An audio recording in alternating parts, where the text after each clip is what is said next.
ఈరోజు 89వ బూతు ప్రచారం కార్యక్రమంలో భాగంగా చంద్రారెడ్డి గారి నాయకత్వంలో అట్టే భరతరెడ్డి గారి నాయకత్వంలో ఈరోజు 89, 90, 91 తిరగటం జరుగుతూ ఉంది.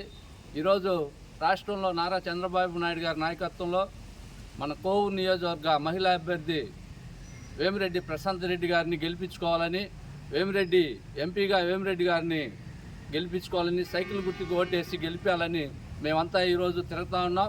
అట్లే రాష్ట్రంలో బాబు గారు చెప్పిన ముస్లిము దుల్హన్ పథకం కానివ్వండి, ముస్లింకి రంజాన్ తోఫా కానివ్వండి, అన్నీ కూడా మళ్ళీ ఈసారి గెలిస్తే అన్నీ మళ్ళీ పునరుద్ధరణ చేస్తారని చెప్తా ఉన్నాము.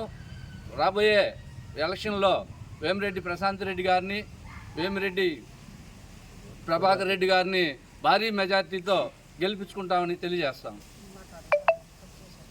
ఎస్సీ, ఎస్టీ, బీసీ మైనార్టీలకు కూడా ఈరోజు పథకాలు ఇస్తూ ఉన్నాము. ఈరోజు అందరూ కూడా యువతకు కూడా అవకాశాలు ఉన్నాయి, మంచి అవకాశాలు. మొన్న జరిగిన ఎలక్షన్లో ఒక్క అవకాశం అని చెప్పి ప్రజలు మోసపోయారు.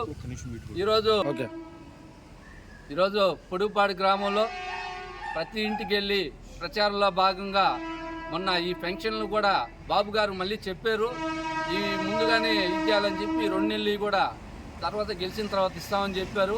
అవి కూడా ప్రజల దృష్టికి తీసుకోపోయి వేమిరెడ్డి ప్రశాంత్ రెడ్డి గారిని, వేమిరెడ్డి ప్రభాకర్ రెడ్డి గారిని సైకిల్ గుర్తుకి ఓటేసి గెలిపించాలని చెప్పి ప్రార్థిస్తాం.